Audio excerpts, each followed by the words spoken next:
What is up, you guys? Welcome back to the YouTube channel. Of course, I'm your host. No, I'm not doing it. I'm not bloody doing it. Right, okay. So tomorrow I'm going to see the Cribs at Somerset House. The North are in support. I'm really looking forward to it. This will be my umpteenth time seeing the Cribs. So I thought I'd do a Cribs discography ranking video today. Nice and easy. 9 albums. I pretty much like all of them. So it's kind of... I don't feel like... Some of these albums might come quite low down on the list, but actually I think they're really good. It's only the bottom two that I would kind of actively change anything about. So let's get straight into it. I don't want to say anything too disparaging about either of these albums because they've still got some decent tracks on them, but at the bottom it would be 24/7 Rockstar shit asterisk to, which does lose points because of that title. The Steve Albini production does give it an extra point back, but then certain tracks almost feel like parody. You know, it just feels like in utero parody in a lot of ways.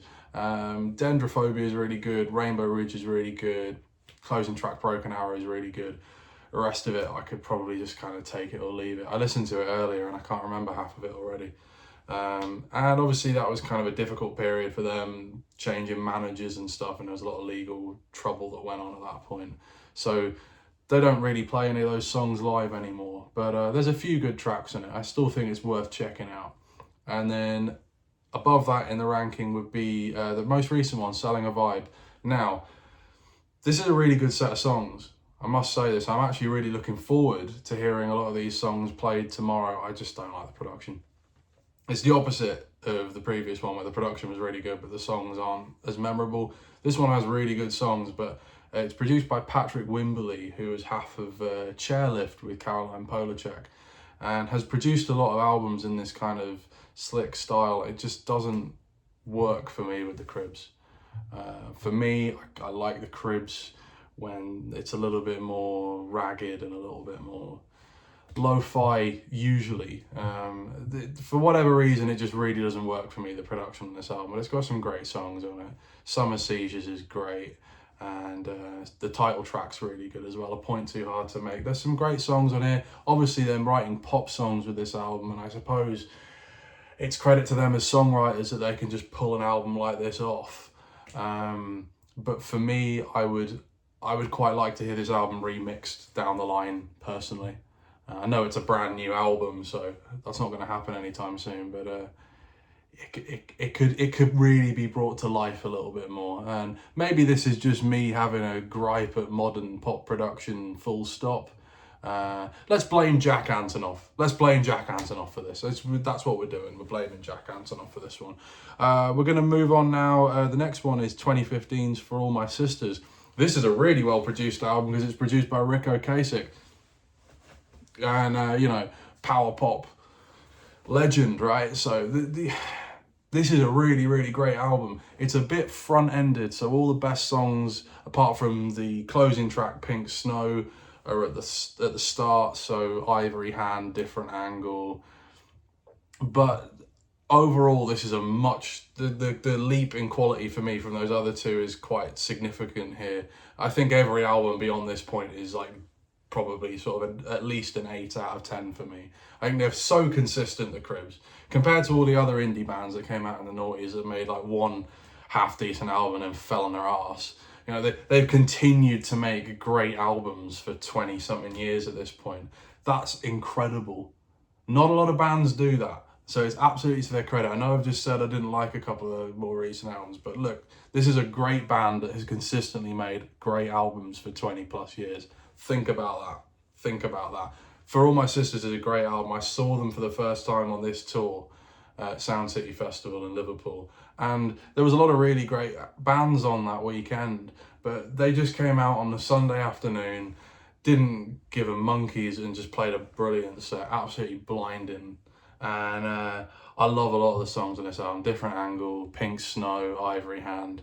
This is a great record. And yeah, the Rick Ocasek production is just second to none. I can't think of many things that he's produced that have sounded... No, he never produced a bad album. Never produced a bad album. Good old Rick. Next up, we move on to 2009's Ignore the Ignorant. Famously, Johnny Marr plays guitar on this album, but the thing that a lot of people don't talk about with this album is the Nick Launay production. As you can see, the producer really does affect my feelings on these albums. Nick Launay originally sort of produced Public Image, Killing Joke, The Birthday Party, but then went on to do much bigger rock productions like In Excess. He's done a lot of stuff with Nick Cave over the years, actually. So this is a big LA arena rock production album, and it feels like it. The scope on this album is huge. Again, it's a little bit front-ended, so it's not quite as consistent as the next albums up in the ranking. But it's got some of the best moments ever, best Cribs tracks ever on this album. Cheat on Me and City of Bugs. I mean, top 5 Cribs moment. I think they might play it tomorrow night. If they do, it's going to be a bit of crowd surfing maybe. I'm a big lad, so it's kind of, don't want to hurt anybody, but maybe a little. Yeah, it's a top one. It's a big one. If you're coming to the gig, say hi as well. You know, absolutely. So yeah, I really love this. Johnny Marr's guitar playing on this is really good, but instead of just doing the leads and Ryan Jarman playing the rhythm guitar, they do a sort of double twin Thin Lizzy style, Thin Lizzy indie rock guitar thing, and this is a great album. Moving on now to 2020's Night Network, which is the only album they've done as a self-produced one, and this is just a really consistent album. I had no idea they were going to do an album this good when it came out. And then towards the end of lockdown, I saw them, the first sort of big proper gig, outdoor gig I went to was the Cribs and Supergrass in Crystal Palace Park. And they played a blinder. I love the songs on this album. Running Into You, the opening track, Goodbye, Feeling I Never Thought I'd Feel Again, In the Neon Night, Under the Bus Station Clock. There's another appearance from Lee Ronaldo, comes back. Obviously he's on Be Safe on that album, we'll talk about that in a minute. And it's I Don't Know Who I Am. He's doing some of the noise guitar and some backing vocals stuff. This is great. This is just a really, really consistent. If all the albums previously I'm saying are a bit front-ended or a bit kind of uneven, this album is just start to finish a brilliant listen. And the production on it is a testament to how well they know their own sound. This is just a brilliant album, and they obviously worked really hard to overcome a lot of legal issues at that point and then push on and make a great album. This is a brilliant album, and I think it's one of their most critically acclaimed albums they've ever done. I think it's got one of the best Metacritic scores they've ever got, and for good reason. It's a really, really brilliant album.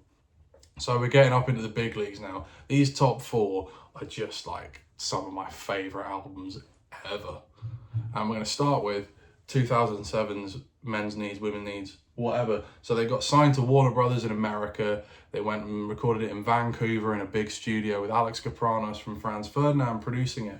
And it is a proper big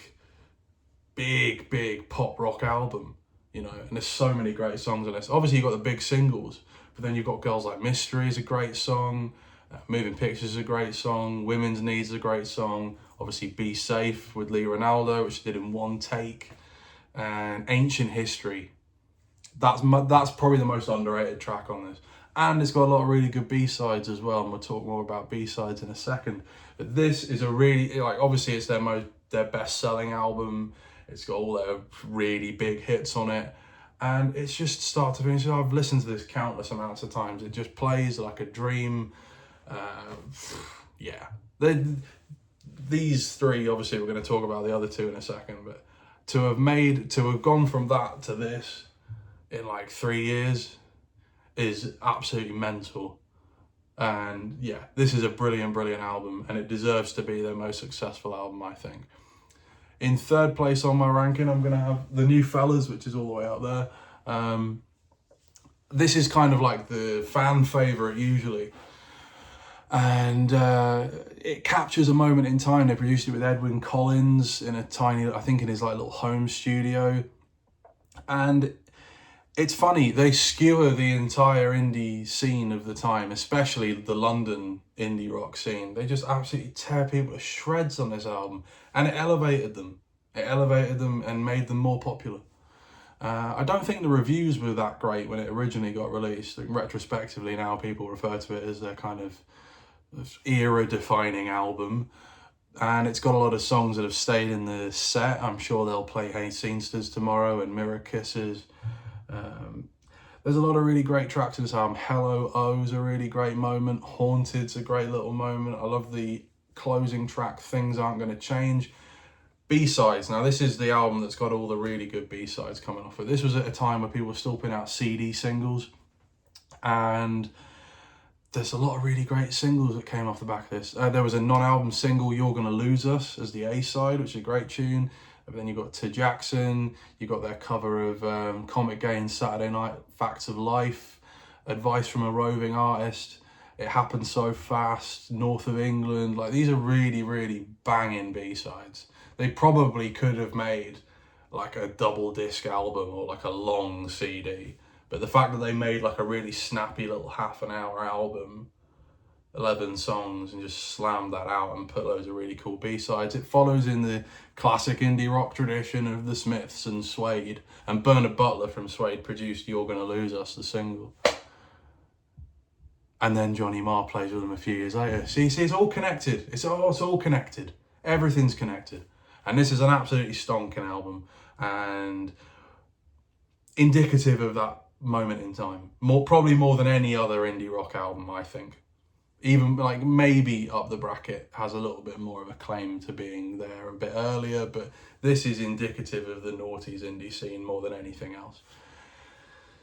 Second place, I'm going to give it to the self-titled album. Now, this is lo-fi, twee, indie pop, power pop songs dialed up to 11. This is such a fun record. And I find myself returning to that one more than the other two, just because I think the songs are maybe just a little bit prettier, but played dirtier, if that makes sense. And obviously you get another number on this, which is I think, to be honest, as time goes on, maybe is their most enduring song out of a lot of them. But Baby Don't Sweat's on this one, Direction, and You Were Always the One, and Trial. I mean, there's so many good songs on this album. So many fucking good songs on this album. It's absolutely spot on. But my number one favourite Cribs album is 2012's In the Belly of the Brazen Bull, which is kind of the complete opposite. The complete opposite of these albums, you know. It's not very poppy. It's not very indicative of a time. It's not very twee. You know, it's a dark album. And it has the kind of aggressiveness, I suppose, of these, and the kind of pop rock sheen of this, and the arena rock scope of Ignore the Ignorant, but they make such a darker album.